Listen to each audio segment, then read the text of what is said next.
The views and opinions expressed on any program are those of the producers and/or the persons appearing on the program and do not necessarily reflect the views and opinions of FRC Media, Bristol Community College, or the City of Fall River.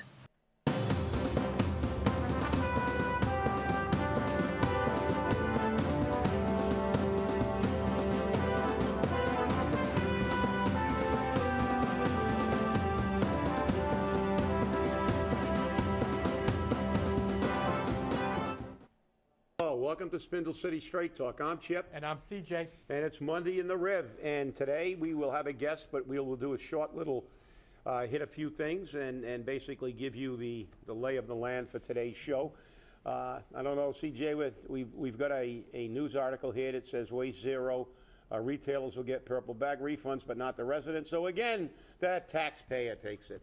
It's always, nobody cares about the taxpayer. Any little thing you want to clean up, see, before we get into No, this? that was about it, because, there's been a lot of rumors about, the retailers are going to get stuck with them. The people want to know if they can get rid of them. So I figured the first thing we do is just say the retailers are going to be able to get their bags bought back, and the citizens are stuck with whatever bags they have. Yeah, and I just want to touch on one thing for all of those people who did not see our mayor on Channel 10, Newsmakers. He was on there for a while and was talking about a lot of things, and we'll get into that. He has been extended an invitation to be here. He has not accepted at this point in time. However, he did make a comment that personally I have to address. And I'm not going to get about specifics of this. He has due process, but when he said he doesn't believe people care about what he did when he was 19, 20, 21, and 22, stopped at 22 because he got elected at 23, he's basically eliminating his entire prior history and said people don't care. Well, this is my own personal opinion, but I care about what people do throughout their lives. People can change, but some people don't. And as Abraham Lincoln once said, one of my favorite quotes, and I'm paraphrasing because I don't have it in front of me, but he said, character is revealed by what you do when nobody's looking. So, personally, I do care what he did when he was 19, 20, 21, and 22. But with that, today we've promised to have the candidates on. We've also made it clear that this is not a debate forum. This is basically an opportunity for each candidate to present their vision, how they're going to move the city of Fall River forward, how they're going to change this malaise that we've been trapped in for a while, and give them ample time. There's going to be no, there'll be no shutting off an answer. Everyone that's here will have enough time to make a full explanation of anything they want to do. And now, without further ado, I would like to introduce school committeeman and candidate for mayor, and a friend of mine for a very long time. I will be perfectly upfront. Paul and I go back a very, very long way, probably farther than we'd like to remember. But Paul, welcome to the show. CJ, thanks for having me. I appreciate it. And we do go back a long time because Chip was always kind enough to kick the hell out of me in tennis when we were playing where the Lafayette Fire Station is, and I can remember being out there all hours of the day and night, the neighbors yelling, "You guys go home," and the lights were on, and we'd play 9 or 10 at night, and he lived down the street, and I'd go home, and we'd play again tomorrow. But thanks for having me, Chip and CJ, and I appreciate the time. Well, it's a pleasure to have you, and I commend you. Thank you for coming on the show and being able to present your opinion. So I don't know. We're going to let you. Do you want to give a brief opening statement, or you just want to get into it? No, we'll do whatever you want. But I would like to tell the voters in Fall River, this campaign that we're running right now is to try to find a way to unite Fall River. At this point, we're not looked on very favorably throughout the state, and we've had some very bad press steered our way. And I believe it's time for a change. I think we can agree to disagree with different people. I mean, the last time I was sitting here with Chip, he had a position on the high school. I had an alternative position. We talked, we shook hands, we went out. I saw him later. I said, hi, how's it going? There's no animosity. There doesn't have to be. But for some reason, Fall River's got this name of a place that thinks everything's on the slide, everything's crooked. We had meetings last week with the Office of Campaign Finance, and the gentleman that directs that program, Mike Sullivan, said that he came down to meet with us all individually because Fall River has so many problems with complying with campaign finance. And I'm not saying I won't make a mistake too, but I did appreciate the time he took to try to steer us in the right direction and make sure we don't get caught up in these crazy things. But they do happen for all the candidates, and we're going to try to play this straight down the middle, and hope the message of bringing Fall River together and getting people to work in a united way is the way to get the city moving forward. Well, thank you, Paul. That's that. And along those lines, as I said, and as you said, I'm glad you pointed it out, there are two ways to do everything. There's the hard way and the easy way, and you and I, as you said, we've had differing opinions in many cases, and sometimes we're on the same page. Yep. But we've always managed to disagree without being disagreeable, and it's just a position. We fight for what we believe in, and when it's over, it doesn't change. And I think that's been missing in Fall River a lot. Everything has to be adversarial. It's like if the council doesn't agree with the mayor, oh, they're out to get him, or vice versa, and all these other issues. And what I see suffering is the community. And what I see here is a community, and I'm going to give you a quick little scenario about, and you can get into your platform and how you think of it, because this is not going to be a soundbite interview. It's not going to be like, I'm in favor of public safety. I'm in favor of mom and apple pie. Economically, what do you feel about how we turn the city around? I truly believe that Blount is the example I always use. Blount Seafood is a successful company, got a TIF. Yet the only store they closed, retail store, was Fall River. It's an indicator that we don't have money. And I know you lived in Fall River, and you remember when people didn't have great jobs, but they all had jobs. There wasn't a storefront that wasn't full on Pleasant or Main Street. And, I've always been a proponent of partnerships with apprenticeships and stuff to educate our workforce. We've heard a lot of this political spin about, oh, if we bring in these big companies, it's the panacea. But I see almost an unemployable workforce in the majority of our people. What do you feel is the best way to approach an economic resurgence for Fall River? There's a couple things. It's funny you bring that up, Chip. I was looking at a plan the other day for downtown redevelopment. I was looking for a plan for waterfront redevelopment, and they spun around smaller companies, mom and pop type operations, setting up a storefront, getting something going downtown. Because let's face it, nationally retail's getting clobbered. I mean, we just saw Sears and Dartmouth go out. They're getting, and I know people that work there that lost their job, but retail is getting clobbered. So that's a factor or a segment of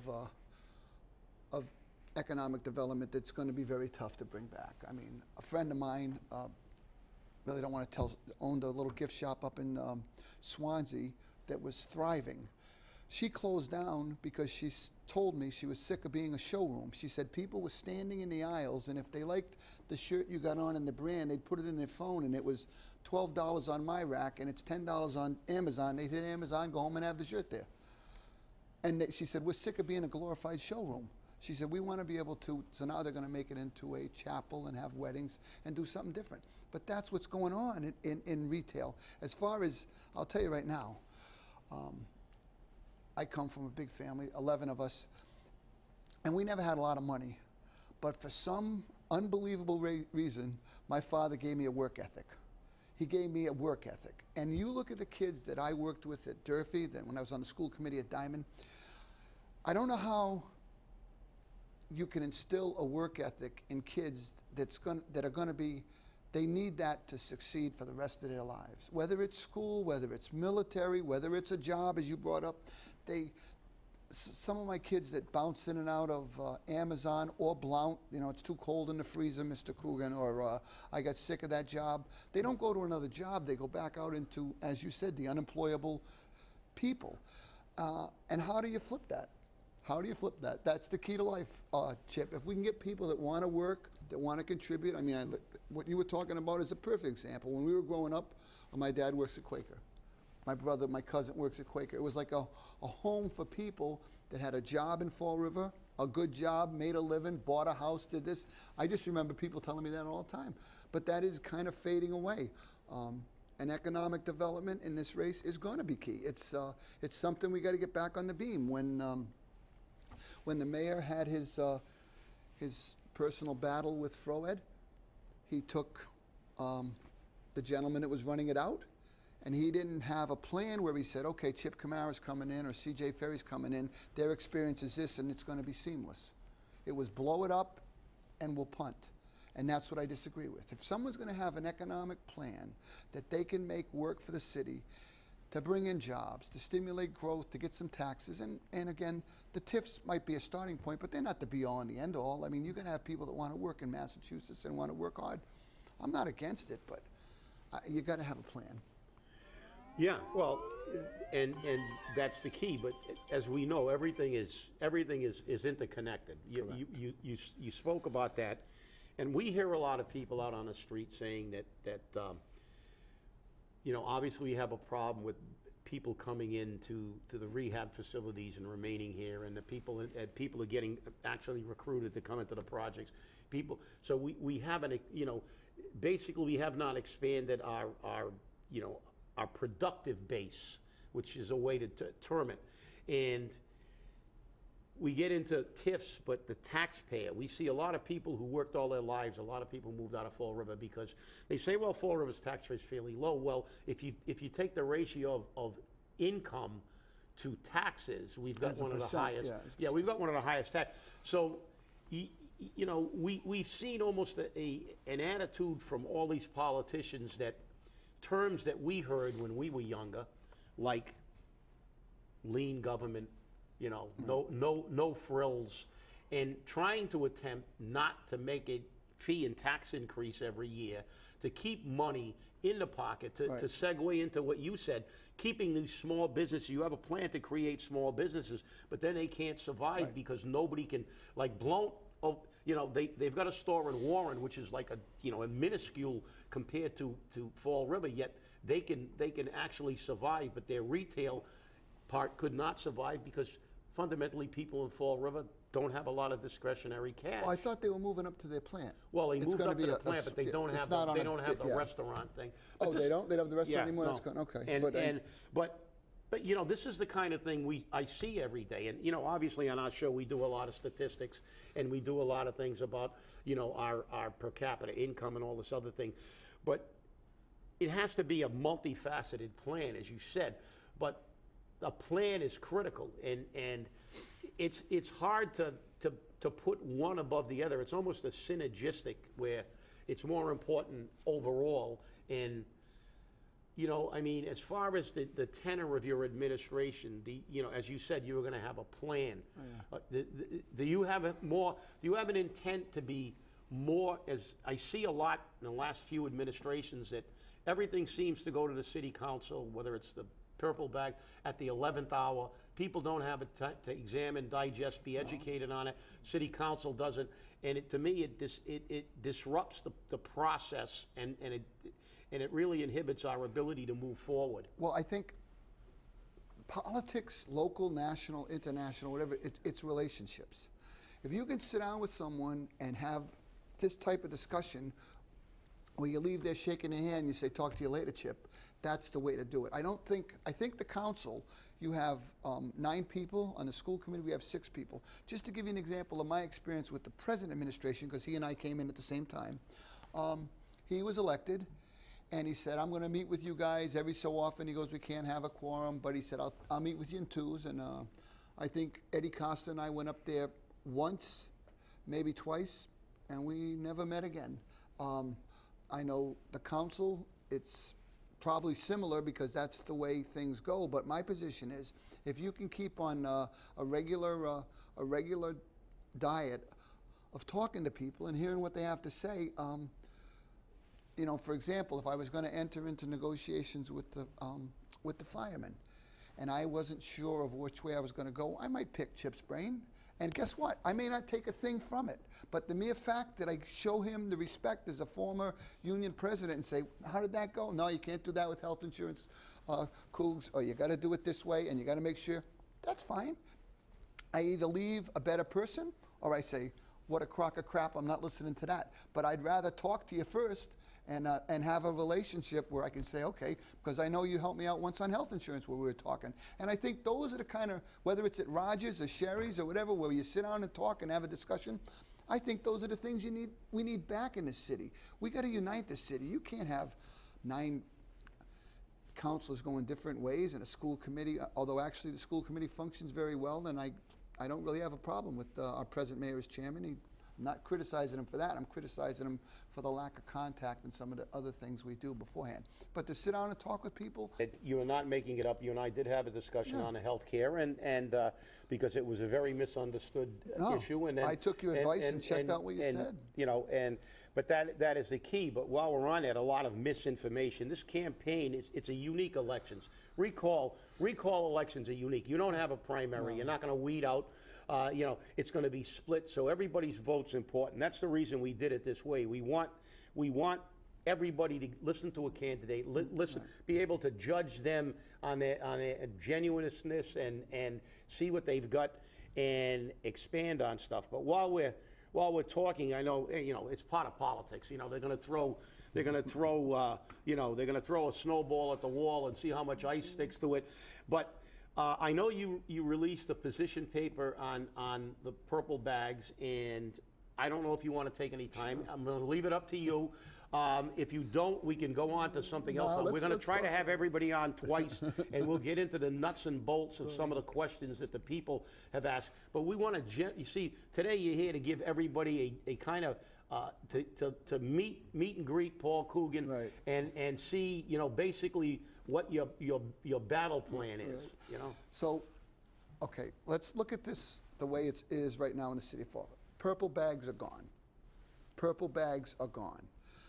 I've been characterized as someone that wants to bring them back, someone that doesn't want to get rid of them, and my position paper, Chip was kind enough to read it beforehand, has been spun to be something I don't even know what it is, but my position is, if you think that my points I made in my position paper was to bring back the bags, then let's do something, just as I did on the other show with Gene that time. If you want to prove to me where I said I want to bring back the bags or I want to keep the bags, we'll do a little fun bet to help a charity in Fall River, and I'll give it to Chip, but I don't think he would do it. If he wants to pick a charity and he shows me where I wrote that or I said that, then I'll give his charity $100. But if he can't, then he can donate $100 and I'll pick the Boys Club. We'll send some money down there to help the kids. Anybody that wants to come forward, call me up. I'll meet you somewhere, and I'll bring the press release. You bring what you copied off Facebook or the news. And my position is I did not say that. Purple bags are gone. The aftermath is what we should be working on right now, and how it's going to, where are the cuts going to come from? What are we going to do with the privates that are coming back to the public for free? What are we going to do with the increased tonnage in trash? Are we going to do anything about out-of-town trash? These are questions that the mayor should have been addressing at the pep rally, I mean the press conference. It's my position that if he had laid out a plan, trash tonnage, recycling tonnage, waste management contract, any increases, laid it out, given it to the press that day, and spelled it out, those were the questions that should have been addressed with the dismissal of the program. If that's the best way to handle trash in the Fall River area or Fall River City right now, then I support the elimination of the bags. But the plan was not laid out sufficient enough for me to see. We have to cut $1 million from the second half of the year. We counted on $2.2 million in revenue, and we cut it in half. So where's the other 1.1 coming from? If he's saying he wasn't using the money, then obviously that $2.2 million was being used to build up the reserve fund that he always talks about as being increased by so much. So if the money was a negative, then why are you touting it on the other hand? It's my position that if the $2.2 million wasn't needed, which is his, then get rid of it. But show us where you're going to make it up. Lay it out for us. I'm going to cut X from maintenance, X from fire, X from education, X from the police. That's the way to handle things like that. And if that's what he'd spelled out, I don't even think I would have released a press release. It was my press release was more about the process than the bags. They're gone, long live the end of the bags. But I did not say, let's keep the bags, let's bring the bags back. This is desperate tactics by people who try to take something you say, talking about how government should work more than what the end game is. How should we do this? What's the process? They spun this into something that I was like, when did I say that? And I'm so, out of it myself sometime. I had to go back and reread the thing in case I did put it in there. If I didn't think I did, but I was like, did I say that? But that's what it turned into. I'll be clear. They're gone. Let's fix how we take care of it from this point forward. Because we are going to pay for trash. I mean, anybody that thinks by the way, I won't take the bet because I read it. And I don't believe you said that in your press release. And I'd love to help the boys club. I do have boys and girls club. Yeah, I do have a fairly good level of reading comprehension, and I didn't see that. And I also congratulate you of having the first Freudian slip. Because when you said pep rally and then corrected yourself, I like that very much. Sorry. By the way, no, I'm not sorry. I think it was great because that's what I thought it was. But more than information, and that's a key. I mean, CJ and I have both dealt with a lot of negotiations in different areas, especially me. 24 years, numerous unfair labor practices, both 2 trips to the JLMC to negotiate a contract. And that's the thing that always disturbed me, process. And CJ and I have both said on this show, we didn't object to purple bags, we objected to the way they implemented it. Right. And process, as you said. You see, the working man in the city always has to go through a process. When we went to arbitration, we had to prove every demand that we made. We just couldn't say, give us this money because we think we deserve it. Right. We had to compare ourselves with other communities. We had to do, other unions and what benefits they had. And you have to prove and there's a process. And that process actually is statutory. The JLMC process for labor unions under 150E is a statutory process. But process is very, very critical. And process avoids a lot of this, oh, I didn't know that. I'm in the dark about this. And so what I'm getting here, and you're going to have to qualify it, that, and I know you worked in the school department, obviously, and I know there are procedures and standard procedures, right? And there's a process. So are you basically saying that when you're the mayor, that there's going to be a process? There's going to be a process. You look at this issue right here. Some of those things I rattled off to you, those should be on the table. On the table. Then the council should be sitting there, and Mary and Kathy and me and maybe an attorney, and where are we going? And as soon as we cure one, we put a check mark, let's go to the next. And as soon as we cure that one, we go to the next. Then you have a plan that you bring forward in a press conference, and you say, after proper vetting, this is the way we've decided to tackle the trash issue. Because as I said, we're going to pay for trash. If it's in the tax bill, if it's on a fee, we're paying. We're not. There's nobody believe that we're not paying for trash anymore. It's going to be paid for. What's the best way to do it? The bags are out of the mix, so let's find a way to work for the city. And again, the funds we're losing, I just want to know where we're cutting them from. Where is that? Where is that million coming in? Is it coming out of free cash? That's what you say. It's coming out of free cash. Is it coming from cuts? Then that's what you say. It's coming from cuts. That's fine, but let's lay it out. Let's just not walk around saying what happened there.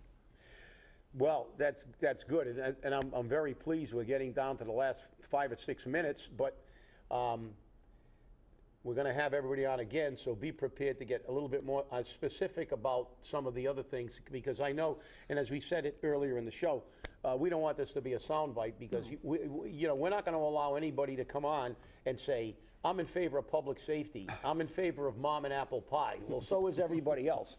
But and I know you'll have a plan. Well, as you said, you released a position paper, and I think that was, everybody has a right to their opinion.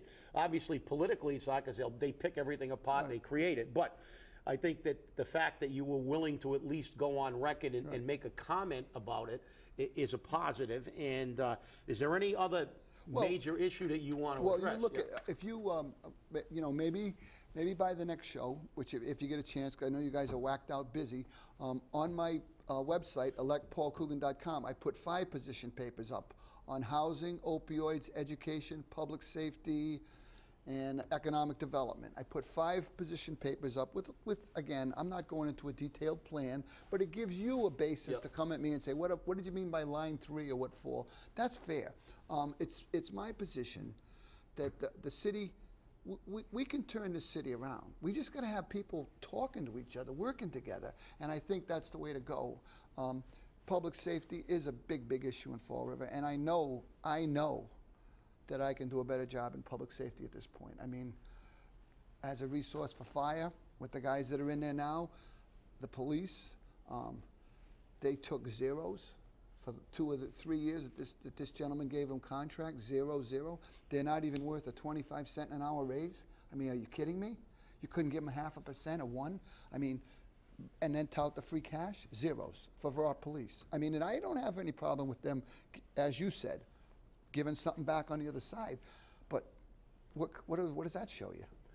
Well, it shows a detachment reality. I mean, I have to say we saw the mayor when somebody ran down South Main Street firing indiscriminately, and then we had more shots, and we see it every day. And that doesn't, well, obviously look, but we were designated the most dangerous city in the state of Massachusetts and the second most dangerous in New England. You know, as a mayor, I hope you have the philosophy of being, as you said, working on a problem, but accepting a problem. I mean, he said the city was safe in his press conference. You know, and I mean, this is the kind of thing to me that inhibits progress. And we got a minute, so well, give me again, a quick answer and then close. My quick answer is, how many roll calls have you gone to? How many ride-alongs have you done with the guys? How many cameras do we have running in the city right now? How proactive are we on all these crime fronts? My position is, I always said, and I've said it till the cows come home, I would like to see the police officers that are in training spend some time in the schools, because today's students are going to be tomorrow's people on the streets. Get to know them a little bit, maybe a few weeks. I want something done proactively. I met with the guys, some of the guys in the police department, and they know where I stand. They are the front to make the city better. Let's not talk about let's not degrade these guys, telling them we're not going to give you a quarter an hour. I mean, are you kidding? Are you really kidding me? And then tout free cash. I'm not trying to bankrupt the city, but 002. And we want these guys having some morale and some civic pride. Here you go. And while you're giving other people 60% pay raises, $40,000, $20,000, and I understand it. But Paul, we thank you for coming. I know we'll be hearing our music soon. All right, well, but I can guarantee you we will look at your website, and the next time we want to get into depth on your and also all you viewers, and I know we have quite a few viewers, and they used to have viewing parties, but now we're no longer live. But all you viewers, please read Paul's site. We always say educate yourself on all the candidates. It's electpaulcoogan.com or Facebook Paul Coogan. And I really need your vote on March 12th. And I appreciate the opportunity these guys gave me to come in here and talk. And I have no problem coming back when they tell me to talk about specifics. But again, I appreciate it. And send in your questions, but read with Paul, and Paul will be back on again, and we will get down to the nitty gritty. So, Paul. Thank you, Chip. Appreciate it, guys. Thank you. Thank